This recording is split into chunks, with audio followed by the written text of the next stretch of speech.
mga balita na naaresto na si Senator Ronald De La Rosa. Naku po. Maybe at least get an update on his whereabouts, kung ano po yung efforts ng gobyerno sa paghahanap at kung ano po yung bottlenecks kung bakit hanggang ngayon ay hindi pa rin po siya natutunton.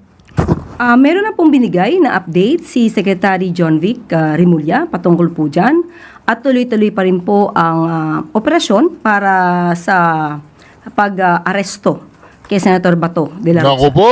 Ano po yung bottlenecks? Bakit po nahihirapan sa analysis ng palasyo yung pag-aresto kay Ronald De La Rosa?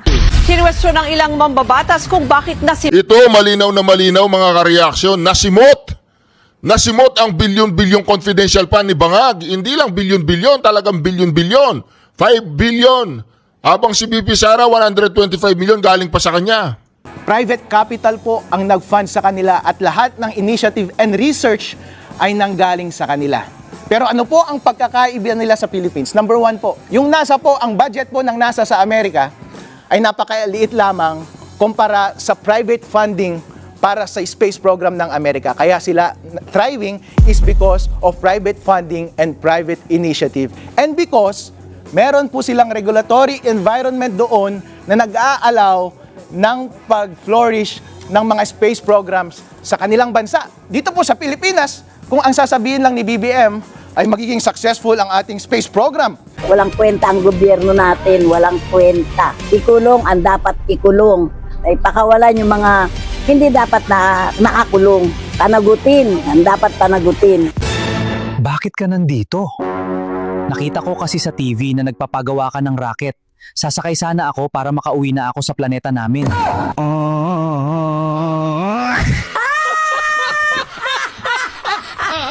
Matindi ka talaga. Ang kamandag mo, Hani, nabuntis mo ako kahit wala akong matres. Walang imposible sa akin, Hani. Kahit si Dilimaw, kaya ko ring mabuntis yon. Hiling ko sana wag maging kamukha mo, Hani, na pangit. Sana wag rin maging kamukha mo na tabingi ang muka at ngiwi-ngiwi. Bago tayo mag-umpisa, baka pwede nyong i-like ang video na to. Malaking bagay ang like sa aming mga content creators.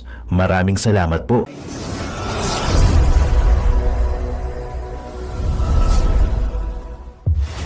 Nako guys, si Senator Bato nasa Japan at nagbabalak si Rimulya, sila Marcos Jr. na sugurin na itong Japan. Totoo kaya ito? Aray ko. Pero so guys, magandang araw sa inyo. Yan, Boy Saksa, isa sa pinakamasarap na ulam sa buong Pilipinas. Siyempre, pag ulam ng mahihirap. O, diba? So, napakaganda ng pag-uusapan dito guys. Ngayon, ito, nagre-reklamo na, sabi niyang mga reporter, bakit nahihirapan kayo sa paghuli kay Senator Bato? Sige nga, ikaw Trillanes, puntahan mo, nandun sa Japan. Kung wala sa Japan, doon sa Mindanao, kung talagang matapang ka Trillanes, isama mo yung mga kampon mo dyan, punta kayo ng Mindanao, o punta kayo ng Japan, puntaan nyo, ba't hirap na kayo? Aabot na yata ng 2020, hindi nyo na mahuhuli yan si Senator Bato, malamang sa 2028, pag si BP Sara nga, ang presidente, lulutang na yan. Tapos lahat na kayo dadamputin na rin kayo. Kaya humanda kayo mga kupal kayo. Aray ko Hindi nyo kaya yan si Senator Bato. Kasi si Senator Bato, musang guys. Sila yung nakikipaglaban sa bundok o ano man. Kahit naman mahuli nyo siya, di ba? Wala nang ICC. Taob na kayo. Malapit na umuwi sa Tindigong at kakhamot talaga kayo sa ulo. Itong si Trump, di ba na-blur ito nung nakaraan niya? Si Trump, talagang wawasakin itong ICC. Parang pambawi niya kay BP Sara. Kasi pagka si BP Sara ay naging presidente na, tapos itong si Trump, wala naman siyang ginawa sa pagtulong kay PRRD. Wala. Tanggal lahat yung mga base militar dito sa Pilipinas. Kaya itong si Trump, ngayon pala nagsisimula na siya, wawasakin niya itong ICC para si Tatay Digong makauwi na. So, dapat lang.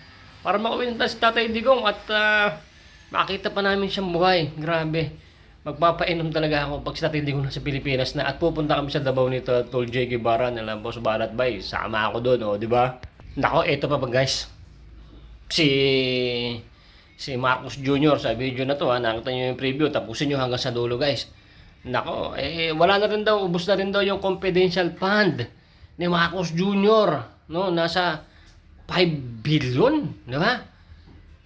Grabe, billion guys, ubos na. Inuubos na ni Bangag ang confidential fund. Bakit hindi nyo rin-imbestigahan yan, mga kupal kayo? Samantalang si BP Sara, 125 million ay galit na kayo. At umuubo sila guys ng 2.5 million sa impeachment every day. So sa 90 days, umaabot to ng 17 billion. Mga tarantado talaga kayo. Wala kayong awa sa pera ng taong bayan. Pera ng taong bayan, inulustay nyo lang para lang sa inyong kapakanan. Sa impeachment na yan, mga nakakagalit talaga mga babae, no?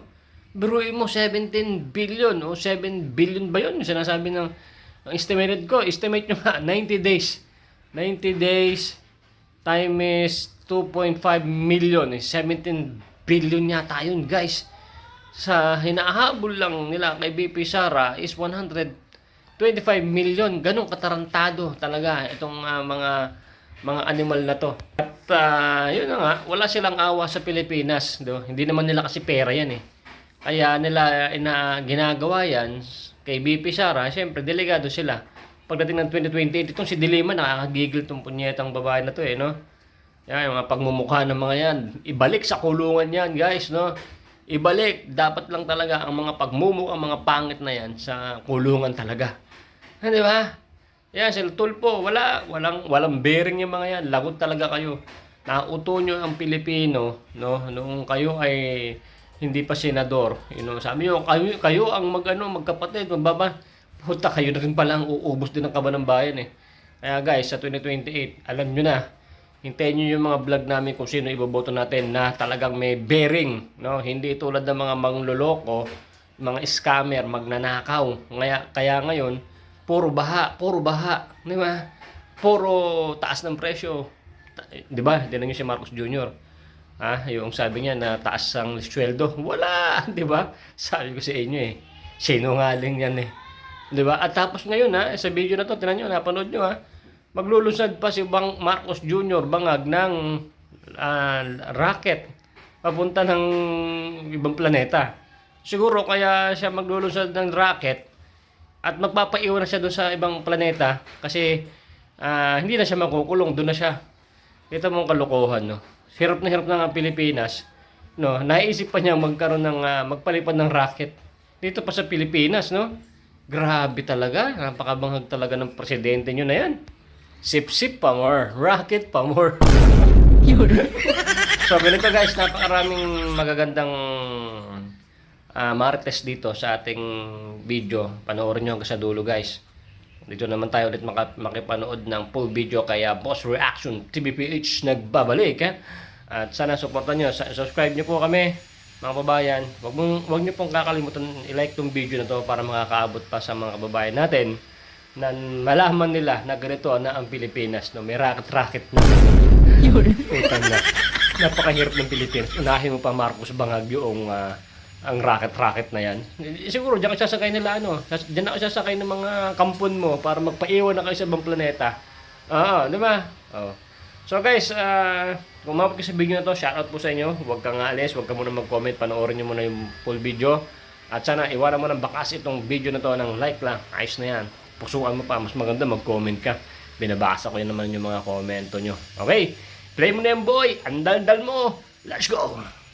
Itong bugaw na ito. Teka lang mga kareaksyon, bago po natin ituloy ang mga bugaw ni Ralph Recto, di umano, hintayin po ninyo sa video na ito mga kareaksyon yung bagong pahayag po ni Claire Castro. Importante po mapakinggan natin at mareaksyonan natin mga kareaksyon. Okay? Alam ko nandidiri kayo sa pagbumuka ni ICC, si Impact ng Claire Castro. Hindi ako nagsabi nun Si ICC, si Impact ng Claire Castro. Teka lang, hindi ako, nasasamig pa ako pag sinasabi ko yun. Alright, pakinggan muna po natin ito mga kareaksyon. Itong bugaw na ito, kliyente niya talaga ito, matataas na opisyal ng gobyerno.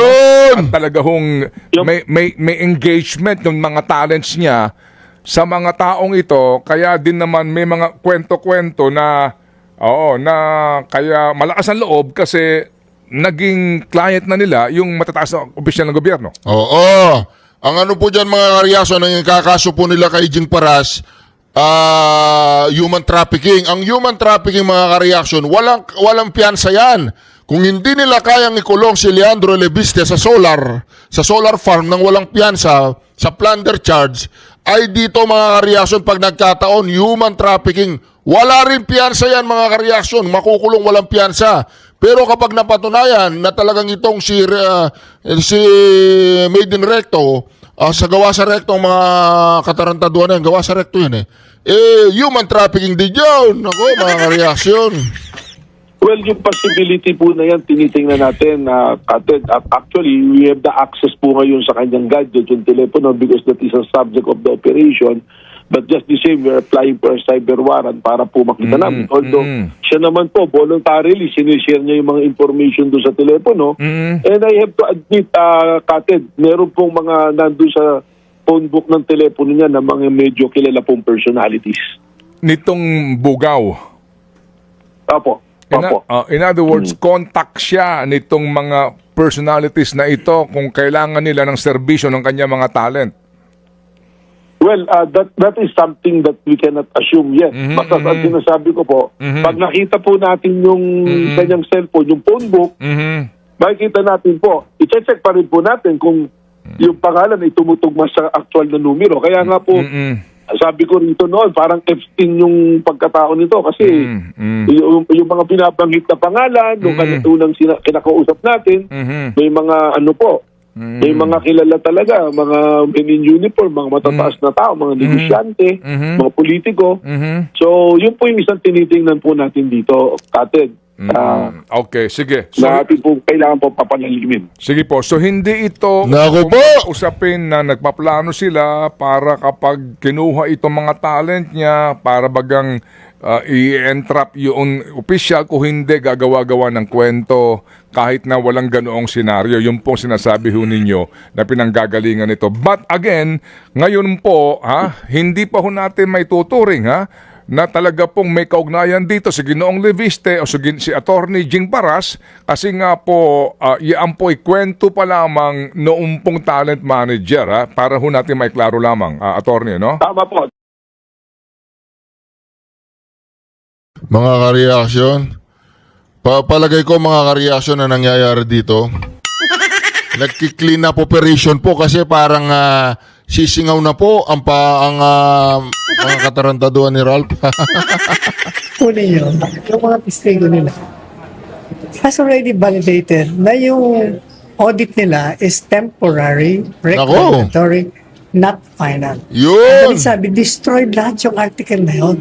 Because you're suing the respondent, Vice President, with no legal basis. Tama, no legal basis. Final na may irregular. Kaya lahat ng mga testigo nila, patay na. Kahit na sino ilagay nila dyan. Walang kaso. Should be dismissed. Thank you. Wala daw pong kaso, should be dismissed. Oh, you're welcome. Puro mga palpak kasi mga mga witness Kinwestiyon ng ilang mambabatas kung bakit Ito, malinaw na malinaw mga kareaksyon, nasimot ang bilyon-bilyon confidential fund ni Bangag. Hindi lang bilyon-bilyon, talagang bilyon-bilyon. 5 billion. Habang si BP Sara, 125 million galing pa sa kanya. Kinwestiyon ng ilang mambabatas kung bakit nasimot ang confidential at intelligence funds ng Office of the President noong isang taon. Pero hindi naman daw nagagamit lahat ng regular budget ng opisina. Narito ang Express Report ni Marian Enriquez. Sumalang sa plenary debates ang panukalang 27 billion pesos na budget ng Office of the President para sa 2026. Pinuna ni ACT Teachers Party List Representative Antonio Tino ang paggasta sa confidential at intelligence funds ng OP. Lumalabas na 1.1 billion pesos pala ang disbursement kada quarter sa CIF at ang utilization rate 100%. Ni isang kusing ay walang natitira po sa cash disbursements, every single peso is spent. Does the sponsor confirm na quarterly wala po ni isang butal, ni isang Yan na po sinasabi natin mga ka-reaction Grabe Galing talaga ng Facebook ng Senator Marcoleta supporters. Sabi, yung confidential funds ni Vice President Sara ay na-disallow ng COA dahil daw binili ng gamot. Ang kay BBM, binili ng bawal na gamot. Impeachment! Impeachment! Putang yan! Impeachment yan! Hindi po yan ang gusto ng taong bayan! Ang gusto ng taong bayan ay 3 beses kami makakain sa isang araw! Yun! At meron kami trabaho! Trabaho ang kailangan! Grabe, puro impeachment. Ito na mga kareaksyon, pakinggan natin si Auntie Claire. Maya-maya, hintayin po ninyo si Atty. Harold Respicio, ha? Today, pinabulaanan po ng palasyo yung mga balita na naaresto na si Senator Ronald De La Rosa. Naku po. Will we at least get an update on his whereabouts, kung ano po yung efforts ng gobyerno sa paghahanap at kung ano po yung bottlenecks kung bakit hanggang ngayon ay hindi pa rin po siya natutunton? Meron na pong binigay na update si Secretary John Vic Remulla patungkol po dyan. At tuloy-tuloy pa rin po ang operasyon para sa pag-aresto kay Senator Bato de la Rosa. Naku po!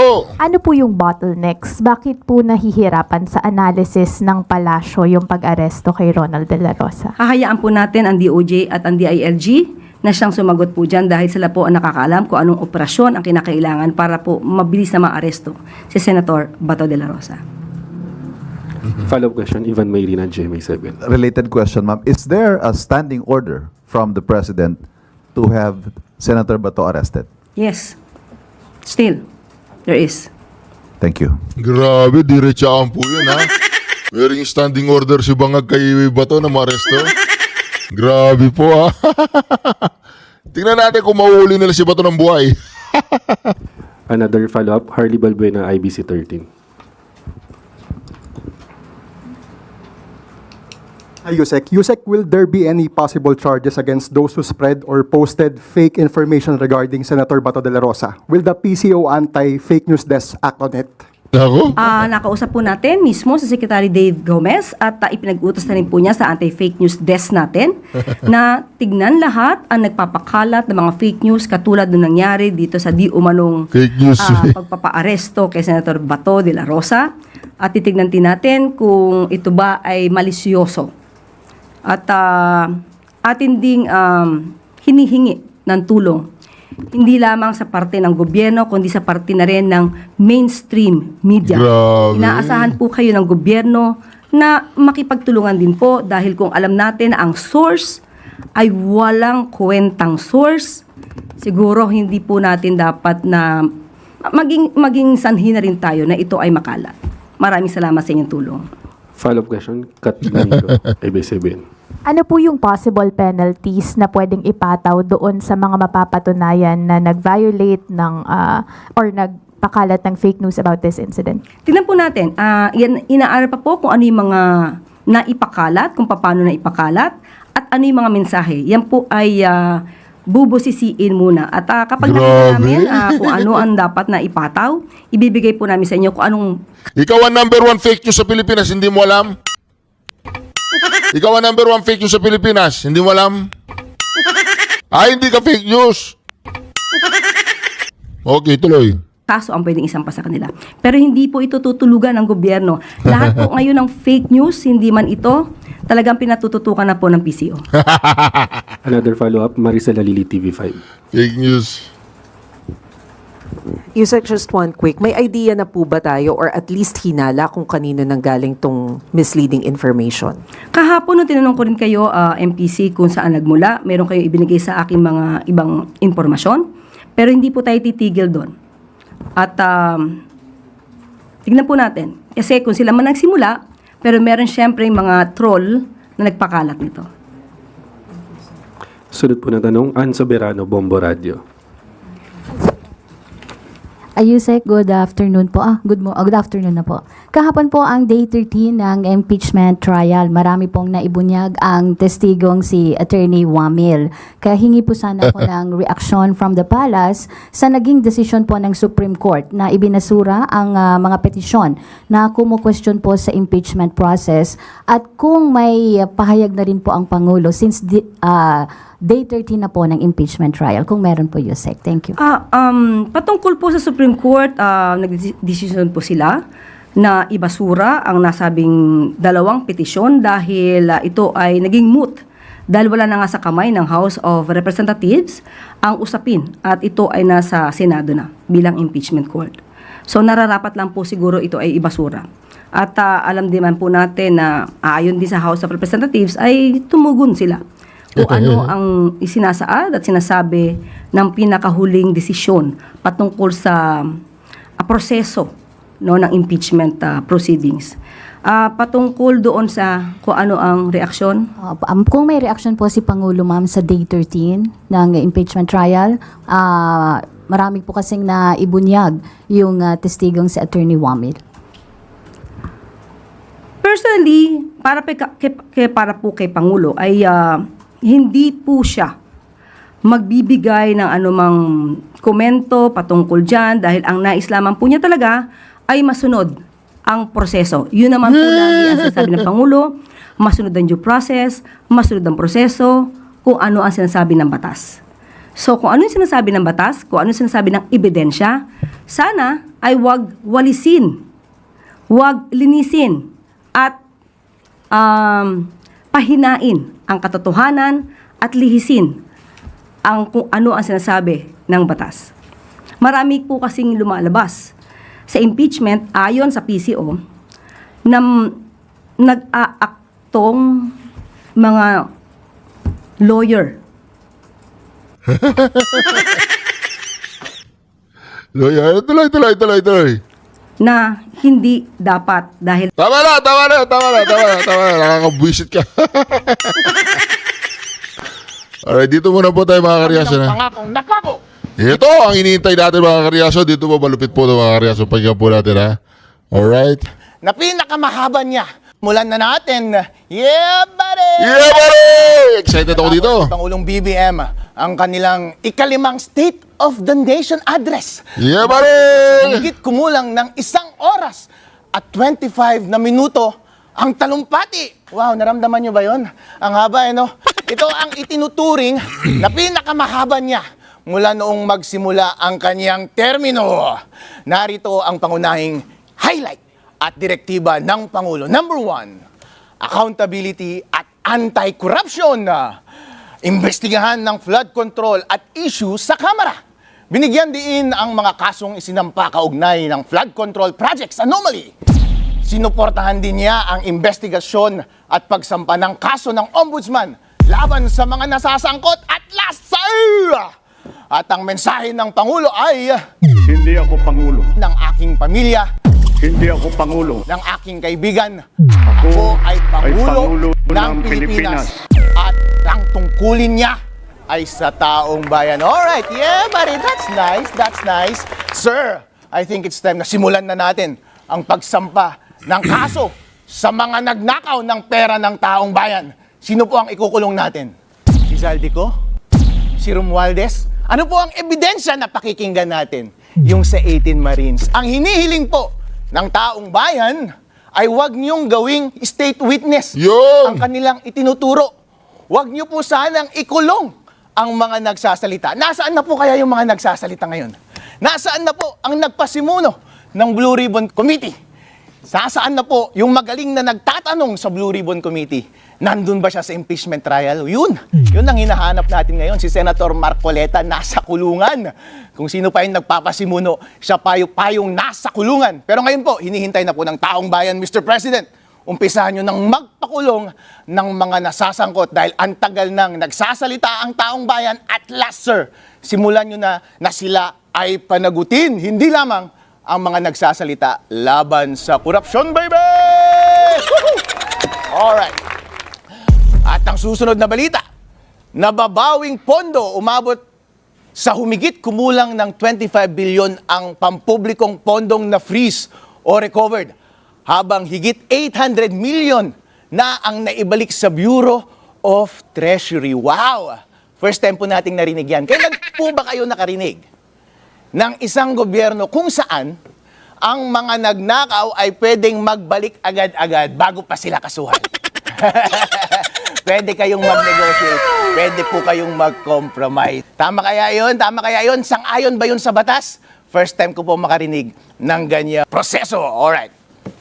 bawat gastos sa kuryente at EPIRA reform, tanggalin ang systems loss charge, panawagan ng Pangulo sa Kongreso na amyendahan ang Electric Power Industry Reform Act para ipagbawal ang pagpapasa ng system loss charges at VAT sa mga consumers. Alright, gawin po natin yan. Pero po, ang ganitong plano ni Presidente ay kailangan ang pagtulong ng Kongreso kasama na ang House of Representatives at ng Senate. Kailangan po natin gawin yan, Mr. President. Yeah, buddy! Alright, Sariling Kuryente Act. Isusulong ang pagpasa sa batas na magpapalawak sa paggamit ng rooftop solar at distributes generation. Yeah, buddy! Alright, ang ganda ng balitang yan Bawas buwis para sa workers at tulong sa bilihin. Tax exemption target. Hiningi sa Kongreso ang pagpasa ng batas para palawakin ang tax exception sa income tax sa mga kumikita ng 350,000 pababa kada taon. Well, kung titignan po natin ang SONA ni President BBM, ang dami niyang gustong gawin. At kailangan para ipatupad ang lahat ng ito na magpatupad ng batas ang Kongreso. Ang question lang po ay 4 na taon na po kayong nandyan sa inyong upuan, bakit in the last 2 years nyo lang naisip na gawin ang mga bagay na yan? Sa buong 4 na taon, Mr. President, ano po ang inatupag ninyo? Ano po ang inatupag ninyo? Dahil ang nakikita ko po sa ating balita ay ang gusto ng taong bayan ay gusto nilang mapanagot ang lahat ng nagnakaw sa ating flood control scandal. Naalala nyo po ba mga kababayan, ang 20 pesos na bigas na pangako ni BBM sa umpisa ng kanyang termino? Yeah, buddy! 4 na taon na po, wala pa pong nangyayari. Ngayon po ay ipinapatupad nila. Pero ang matutulungan lang po nito ay iilan sa ating mga kababayan. Maganda po sana kung mas marami sa ating mga kababayan ang makikinabang sa 20 pesos na rice na ipinangako ni BBM.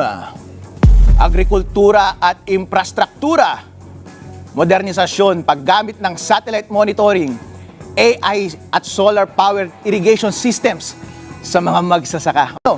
Noong kanyang mga nakaraang SONA, sinabi po niya na marami na siyang naipatayo na flood control projects.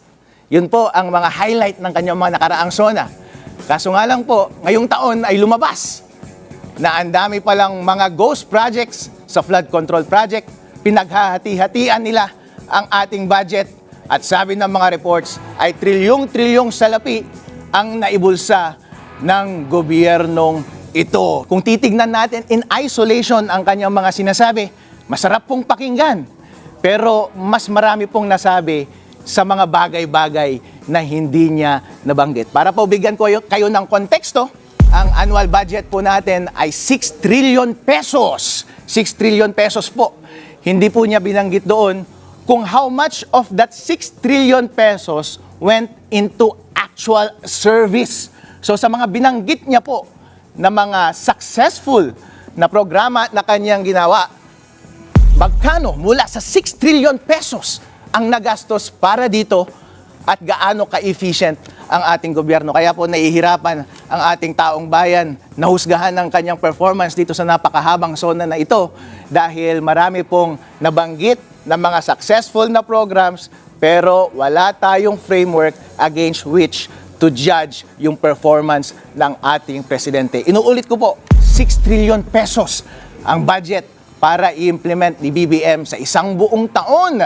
And kung i-divide natin sa more than 100 million na citizens ng ating bansa, that is around 60,000 pesos na gastos para sa bawat Pilipino. Ang tanong po sa mga Pilipino ngayon, naramdaman nyo ba ang 60,000 pesos worth of service mula kay BBM, baby? Nakita nyo po ba yung mga infrastrukturang ipinangako? Nakita nyo po ba yung mga bagong daanan? Nakita nyo ba yung mga bagong communication facilities? O ang nakita nyo lamang ay yung mga report na hindi naging successful na flood control project? Yun po ang tanong ng taong bayan. Alright, let's go to break, baby! Kape-kape muna tayo. Kailangan ko munang mag-recharge. Re-rest back tayo muli mamaya. Ito po ang kasama ninyo, Attorney Harold Respi Show!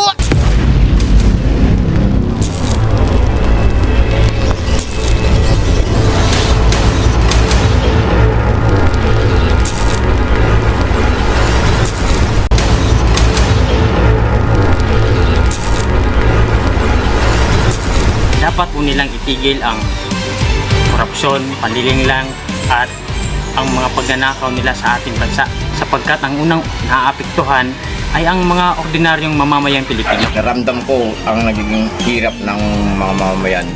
Number 1 po yun sa transportasyon natin na minsan konting ulan lang, hirap na tayo makasakay dahil baha ang mga karsada. Dapat po pagtuunan natin ng pansin yung flood control. Ano po, dapat po yun po ang unahin natin. Ang taxes, ang VAT na patuloy na nagpapahirap sa taong bayan, ang mali-maletang pera na hanggang sa ngayon ng mga taong dapat managot ay hindi pa rin po nananagot. Ang pangungurap ninyo dapat itigil na yan dahil kami nagiging kawawa. Utang natin sa ibang bansa, punong-puno na. Malaki hanggang sa mga bata. Hanggang sa mga kaapu-apuhan namin, hindi na kaya magbayad. Nagdudusa kaming lahat dyan. Mahiya naman kayo sa mga sarili nyo. Walang kwenta ang gobyerno natin, walang kwenta. Ikulong ang dapat ikulong. Ay pakawalan yung mga hindi dapat na nakakulong. Panagutin, ang dapat panagutin. Oh, and we're back in Rest Back. Ang default po ng government ay kapag nakaramdam yan ng pera, binigyan mo ng pera yan, malaki po ang temptation na manakaw dahil wala pong nagbabantay. At kapag hindi po nagbabantay ang taong bayan at pinapatahimik nila lahat na nagsasalita at kinakasuhan, sila po ay habang buhay ng magnanakaw. Kaya mga kababayan, yan po ba ang nakita ninyo sa bansang Pilipinas? Yun po. Tingnan po ninyo itong mga project na ito. Ang dami na namang pangako at ang dami na namang involved na pera. Oh no! Pero po, pagdating sa implementation, mababantayan ba natin sila? Yung mga iilang nagsasalita, nasa kulungan na. Yun po, kaya ang taong bayan po mahina. Kahit hindi natin sa kanila may explain ng mabuti yung mga itong bagay-bagay, nararamdaman po nila na kapag ang publiko ay wala ng tiwala sa ating gobyerno, ay may hirapan po natin silang kumbinsihin na itong programang mga ito ay may implementa ng mabuti for the rest of the year or next year. Well again, tingnan po natin next year kung lahat ng mga bagay na ito ay mapapatupad nila. Kasi so far, BBM, sa iyong mga nakaraang SONA, ay parang wala kaming naramdaman eh. Wala po kaming naramdaman, alright? Yeah, pare, punta tayo ulit sa isa pang pangako. Bye-bye! Ito, exciting ito. West Philippine Sea, binanggit din ni BBM. Muling pinagtibay ang pagdepensa sa soberanya ng bansa. Alright, yeah, buddy. Itong mga topic na ito ay paulit-ulit na lamang po kapag ikaw po ay presidente ng Pilipinas. Sabi ko nga sa aking kaibigan, hindi po kailangan talagang maging sobrang galing ka kapag ikaw ay nasa public service. Hindi mo rin kailangan na sobrang competent ka or meron kang naaangking malaking intellect. Dahil po, ang intellect ngayon ay napakadali lamang kunin, lalo na't ang daming mga alalay ng ating mga public servant. Kaya po, minimum po sa kanila, na i-expect sa kanila na matupad po nila ang kanilang tungkulin. Ngayon po, ano po ang kulang? Ang kulang po ay honesty. Ang kulang po ay intellectual competence. Ibig sabihin, maging honest ka sa sarili mo at sa pagpresenta mo ng sarili mo sa taong bayan. Dahil po napakalaking tukso ng iyong kapangyarihan. Nandyan po iyan. Kaya yung pagtupad ni BBM sa West Philippine Sea, minimum po yan, gawin nyo po ng mabuti ang inyong trabaho. Alright, sir? Okay. At ang susunod na sinabi rin ni BBM, ang kauna-unahang spaceport at rocket launch ng Pilipinas. Spaceport sa Cagayan, sinabi na ang Cagayan Province ang napiling lokasyon para sa kauna-unahang spaceport ng bansa dahil sa strategic location nito malapit sa equator at sa Pacific Ocean. Alright. Yeah, buddy. Again, it begs the question, BBM. So, ibig sabihin po ba na ito, BBM, ay magkakaroon lang tayo ng thriving space program kapag ang government ang nag-initiate ng bagay na ito? Kasi po, ang sinasabi ni BBM ay magkakaroon daw ng space launch dyan sa Cagayan at ang research nila dito sa ating space program ay gawa rin ng ating government agency. Ngayon, titignan po natin yung mga successful space programs sa ibang bansa. Ang pinaka-remarkable po ay ang Amerika. Ang may kita po natin sa kanila ay thriving po ang kanilang space program dahil may kita po natin ang SpaceX ni Elon Musk At makikita natin yung kay Jeff Bezos. Yeah, buddy! And kung makikita po ninyo, ang mga taong ito ay hindi government officials. Hindi po sila government agency. Private capital po ang nag-fund sa kanila at lahat ng initiative and research ay nanggaling sa kanila.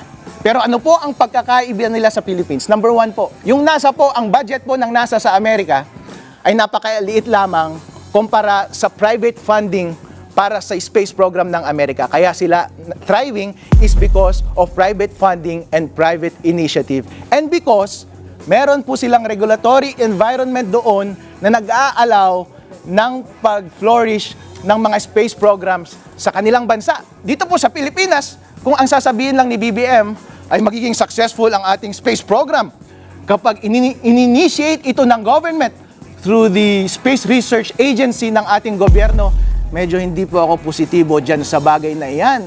Nung pumunta po ako sa ibang bansa nung unang panahon, nung kabata-bataan ko pa, kapag naipag-usap ako sa mga kapitalista sa Amerika, pag sinabi ko, galing ako ng Pilipinas, sabi nila, what's the Philippines? Hindi po nila alam ang Pilipinas dahil wala pong nanggagaling na pera mula sa Pilipinas. Kapag nag-uusap-usap po sila ng kapital doon, nag-uusap-usap sila at least tens of millions of US dollars, hundreds of millions, billions of US dollars. Yun po ang kailangan para magkaroon ng thriving space program. Meron po bang pera mula sa mga Pilipino para sa mga bilyong-bilyong US dollars na required para magkaroon ng development sa ating space environment?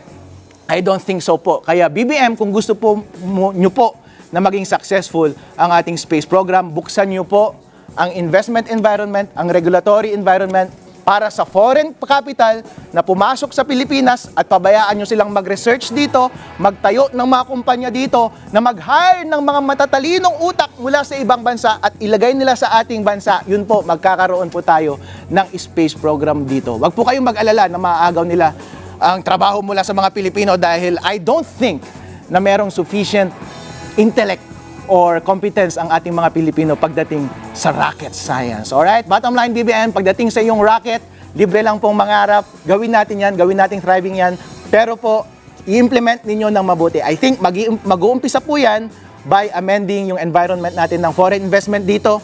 Sa paghikayat natin ng foreign talent dito, baguhin ninyo yung mga regulasyon ng Bureau of Immigration para makuha natin yung mga magaling na scientist. Magbase sila dito, bigyan natin sila ng holidays sa tax para hindi sila magbayad ng tax at bigyan natin sila ng sufficient leeway sa pagpapatayo ng mga space infrastructures dito sa Philippines. Ang kailangan po dyan, mga kababayan, ay yung cooperation din ng ating mga local government units. Kasi po itong mga mayor natin at governor natin at ating mga bureaucrats dyan sa local government ay wala naman silang alam sa rocket science. Ang alam lang nila ay puro padulas. Kapag magpapatayo ka ng isang negosyo sa probinsya, dahil dumadaan na rin po yan sa akin kasi galing po ako sa private sector. First time ko pong maging public servant. This term po bilang vice mayor, meron pong gustong magpatayo ng hardware sa aming bansa, ay sa aming bayan. Tapos iniisip ko po, kapag ako po kasi ay nagpapatayo ng bagong office, meron kaming pinatayong bagong office lang dito sa BGC sa aking lumang negosyo, kaya naming ipatayo yun ng 2 buwan kapag makuha mo kaagad yung permit. Eh doon sa aming bayan, para lang magkaroon ng approval doon sa location hanggang ngayon. Last year pa po, yung application hanggang ngayon wala pa din. Kaya BBM, kausapin mo yung mga taga-LGU na bilisan po nila ang pag-approve. O kaya naman, i-suggest mo sa Congress na gumawa ng batas na ma-fast track yung lahat ng process ng pag-import at pagpapatayo ng mga itong facilities sa Cagayan o sa ibang lugar pa sa Pilipinas. Alright, BBM? Hindi lamang po yan para sa isasalita ninyo na magkakaroon tayo ng rocket launch, ha? Alright. Alright. Alright. Let's go to break, baby! Re-rest back tayo muli mamaya. Ito po ang kasama ninyo, Attorney Harold Respi Show!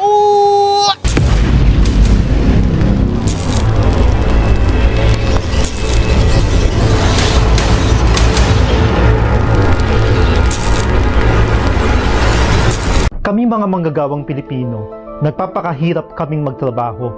Halos malaki na yung kinakalta sa buwis. Pero wala kaming napapala. Ultimo yung 85 pesos na wage hike na sinasabi ng administrasyon, hindi pa nila magawa-gawa. Anong nangyayari?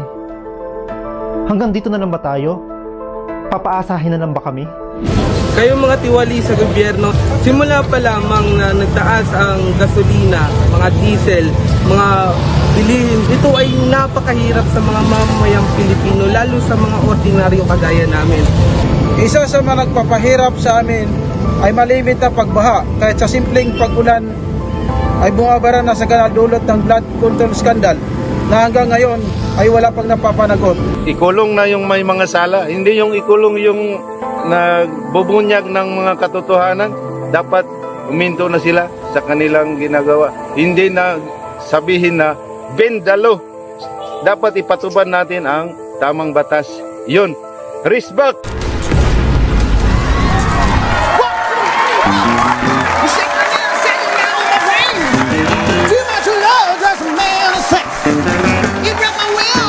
What a thrill! Goodness gracious, great power of fear! This is Attorney Harold Rescue Show, baby! And this is Raspa! And this is the 1006 Band! And we have a live audience premiere! Para mag-participate tayo sa ating kantil laban sa kasinungalingan. At mamaya pagkatapos ng ating programa, may kita niyo ulit si Attorney Harold Respicio kakanta kasama ang 1006 Band. Yes!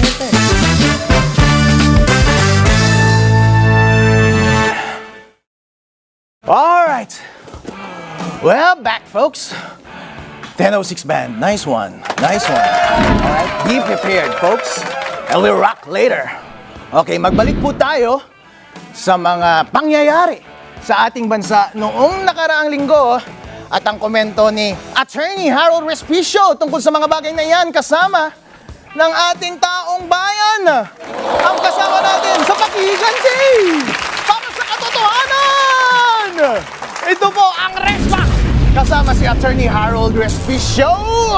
Ang balita po, nagbigay ng pahintulot ang Malacanang sa Bureau of Internal Revenue o BIR upang isumite at ilabas ang mga tax record ni na Vice President Sara Duterte at Attorney Mans Carpio kaugnay ng patuloy na impeachment trial sa Senado. Alright, mga kababayan, isa yan sa isang bagay na ating ipinaglalaban sa impeachment trial na sana ay hindi nila ilabas pero inilabas po ng Senate. Yung mga ganyang bagay po, kailangan po talaga nating tanggapin ng mga ganyang bagay at kailangan nating lumaban as the enemy wins sa kada aspeto ng mga laban na ito. Pero po, tingnan po natin, ilalabas po nila ang tax returns ni VP Sara Duterte, i-reveal all po nila.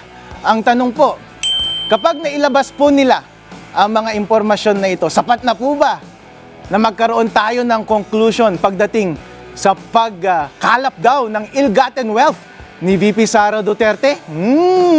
Tingnan po natin. Kasi po, ang teorya po nila ay ill-gotten daw yung wealth ni VP Sara Duterte kapag hindi daw naipaliwanag sa SALN at magkaiba yung net assets, liabilities, and net worth sa SALN.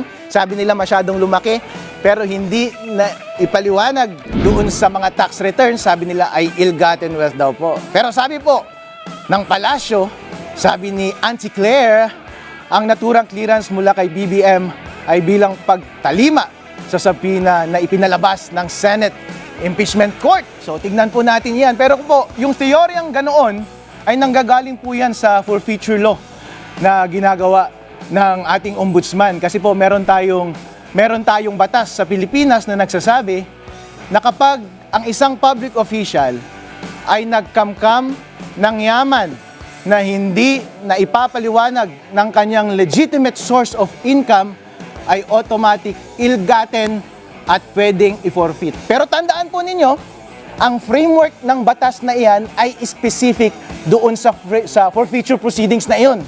Therefore, yung presumption na ill-gotten wealth iyon at pwedeng i-forfeit ay pasok lamang kapag ito ay nasa loob ng korte at yung nature ng proceedings ay forfeiture ng ill-gotten wealth. Ang tanong po ay, applicable ba yung legal framework na yan sa impeachment? Ito pong ating mga prosecutor ay mahilig po silang mag-extend ng mga legal framework papunta sa impeachment kasi po napaka-creative ng mga taong ito.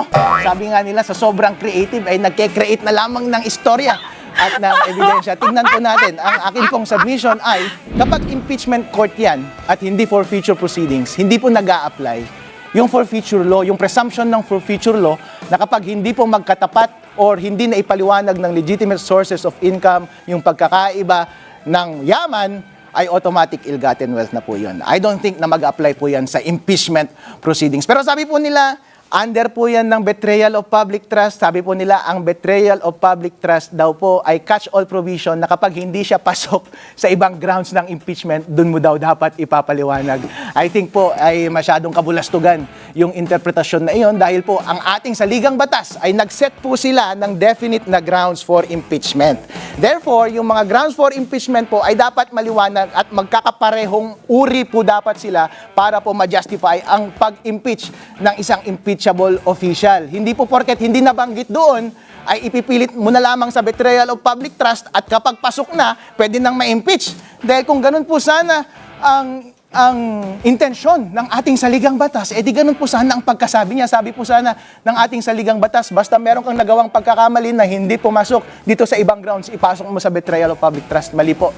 Mali po yung ganung interpretasyon. Ngayon po, ang appeal ko po sa prosecution ay kung betrayal of public trust po ang framework by which gusto niyong ma-impeach si VP Sara Duterte, huwag niyo lamang ipakita na nagbago ang kanyang yaman at hindi maipaliwanag ng tax returns dahil hindi po applicable yung presumption na yun. Dapat po ay i-marry ninyo, ipag-fit po ninyo doon sa betrayal of public trust doctrine. Ibig sabihin po niyan, simply ay merong tiwala ang taong bayan na ibinigay sa kanya, pero kanya po itong pinagtaksilan. Ngayon po, kapag doon po sa proceedings na yon, maipakita nga nila na malaki, na walang pagbabago sa SALN, tapos nakita nila na hindi na ipaliwanag ng tax returns ang mga pagbabago sa SALN, dapat po bang magkaroon tayo ng malicious na presumption na ninakaw yung pera na iyon?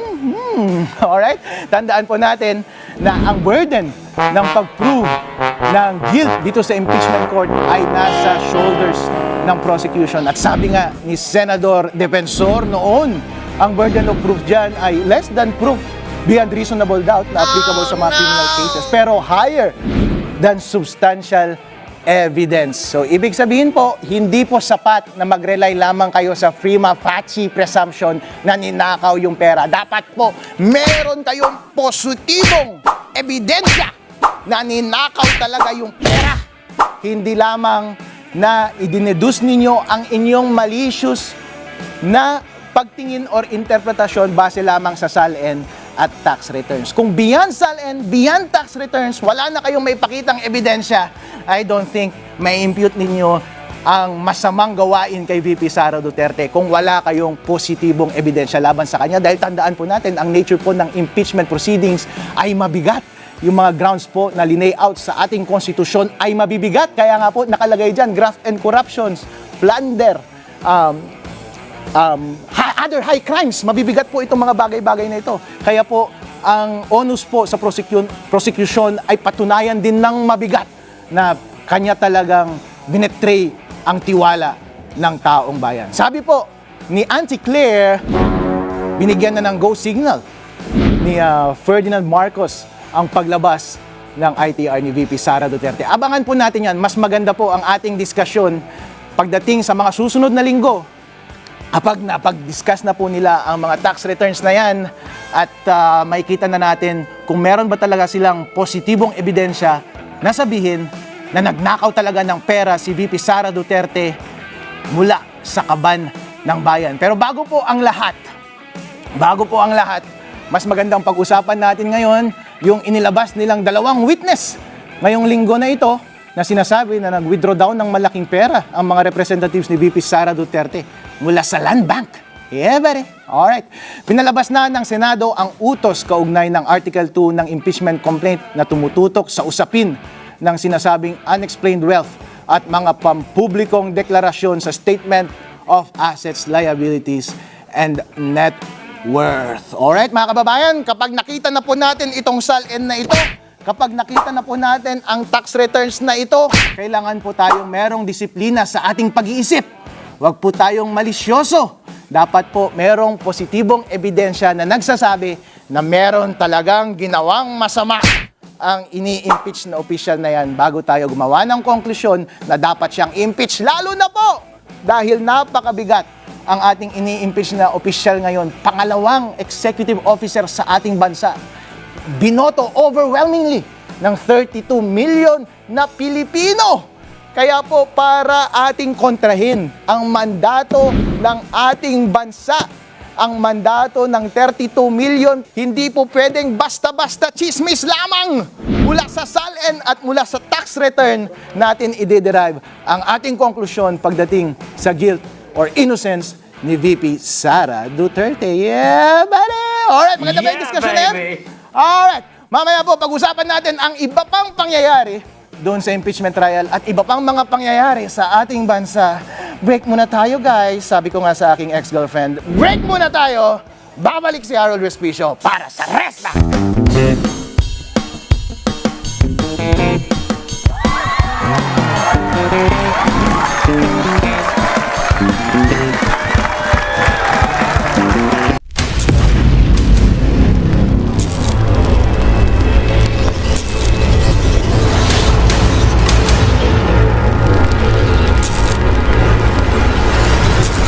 The evidence will reveal a pattern, a systemic course of conduct that, taken as a whole, demonstrates graft and corruption and betrayal of public trust. With the permission of the Honorable De Lima, yes, Counsel for Your Honors, Respondent. again, Your Honors, I think we have to object. So I was listening intently in the beginning. It was okay, Honorable De Lima, but later on, you did make conclusions of law already, which the chair orders to be stricken from the record. Ang dami pong malalampasan sa aking opening statement because Yes, this is but, supposed to be an again, overview it is the of the court's case, position, the overview of the evidence. To let the witnesses speak, not the counsels, insofar as the evidence is concerned or conclusions of both fact and law. Kindly wind up, Honorable De Lima.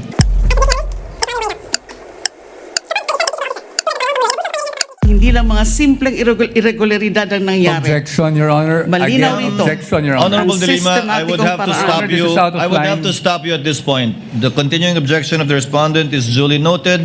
I would have to stop you at this point. And I have to my stop due now. apologies, but kindly call your witness already. Thank you, Your Honors. I submit. Thank you very much. Oh, and we are back in rest back to Congressman Leila De Lima, baby.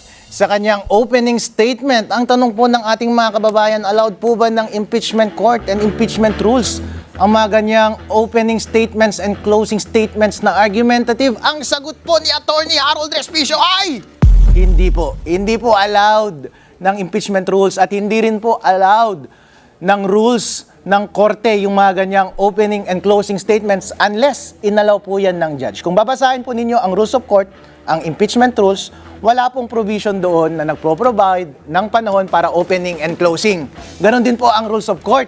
Ngayon po, by tradition, bilang isang abogado na nag-practice ng napakaraming taon, kapag pagbibigyan ka lang ng husgado na gumawa ng opening and closing, doon ka lamang magsasalita ng argumentative. Ibig sabihin ng argumentative, conclusion of law and conclusion of fact. At yan ay nangyayari before ng presentation ng evidence in chief ng prosecution at ng depensa at pagkatapos ng lahat ng ebidensya. Ibig sabihin, opening po yan sa pinakaumpisa at closing sa pinakadulo. Pero kapag hindi po sinabi ng presiding officer yung opening and closing, wag po kayong mag-argument doon sa loob ng impeachment court. Dahil tandaan po natin, trial po ito ng facts. Ibig sabihin, ang lahat po ng issue ay nandun na po sa articles of impeachment.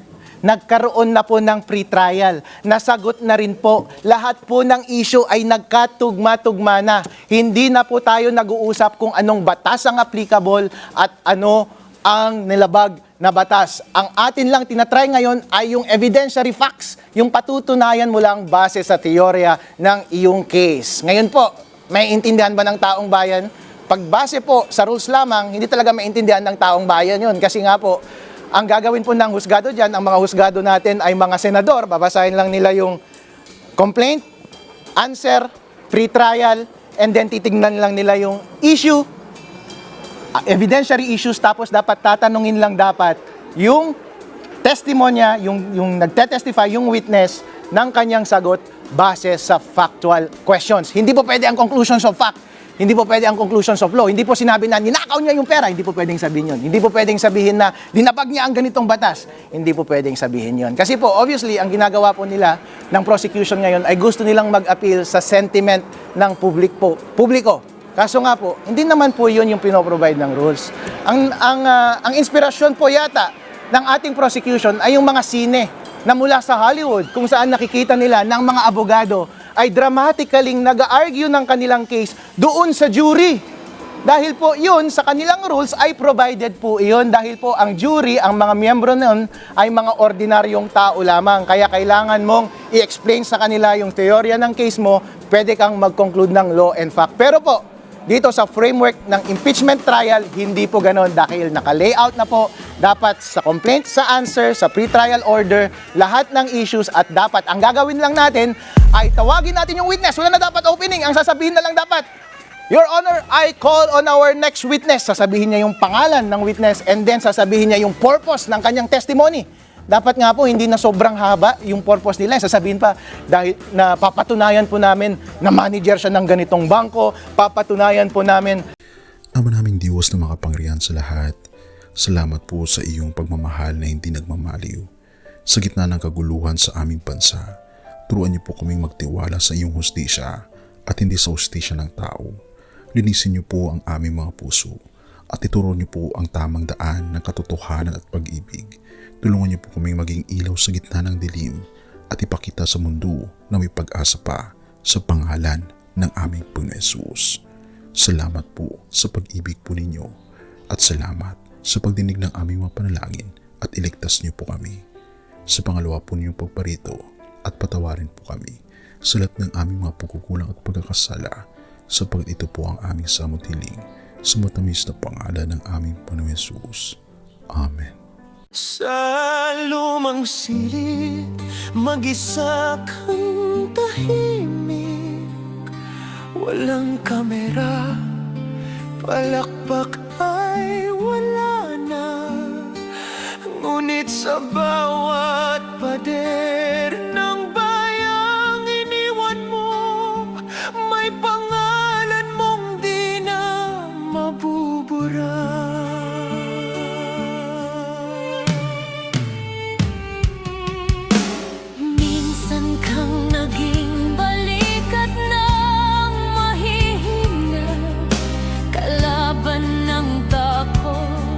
Kakampi ng masa, di mo man laging nasabi ang tama. Pinili mong ipaglaban ang madla. Hindi ka sakdal gaya naming lahat, pero tumindi ka nang walang pag-atras. At ngayong pagod ka na, tatay, kami naman ang sasalo ng bawat bigat.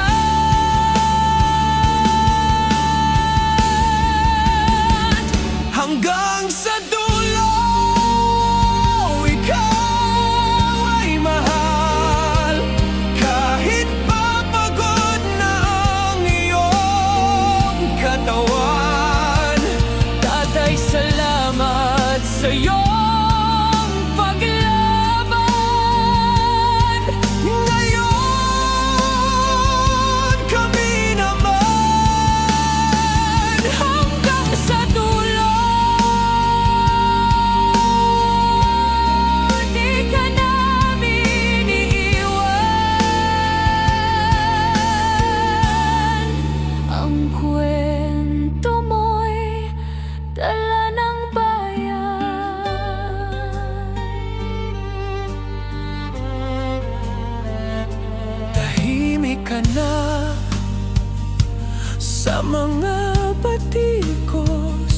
wala nang tugon, wala nang galit.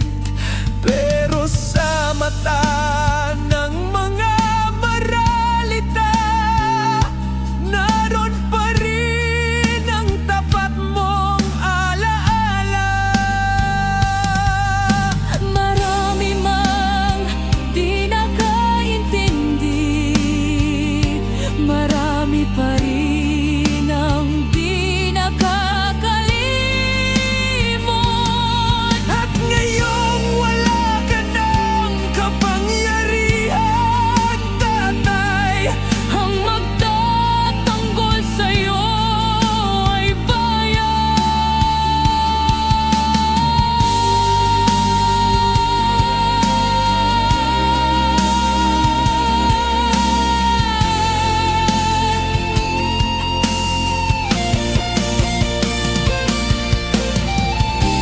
hindi ka nag-iisa kahit ngayon.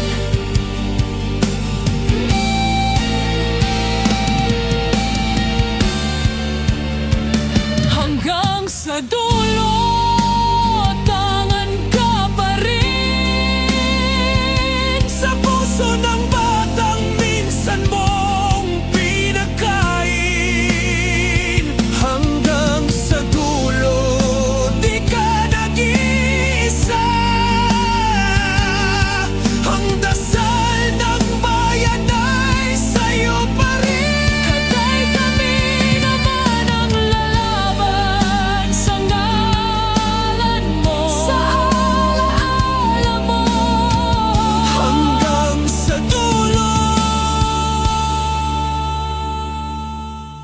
Dalangin ka ng puso ng masa.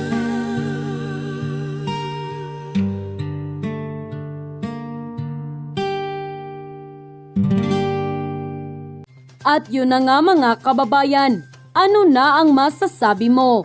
Kung mayroon kayong hinaing at komento patungkol sa balitang ito, please comment down below. Pag-uusapan natin yan sa comment section. At kung nagustuhan nyo ang video, ay huwag kalimutang mag-like at i-share na din para mas marami pang makaalam at umabot ito sa marami sa ating mga kababayan. Maraming salamat po. Mabuti pa ang sardinas, may label. Eh tayo, wala. Oo nga pala. Nay, ito na yung bayad ko sa isa, ano? O, kunin mo yung isa. Isa muna, iyan, no? Tapos, isa pa, di ba? 4 dapat na sardinas, eh. Yan. 3 na. Pang-4 na sardinas. Okay na.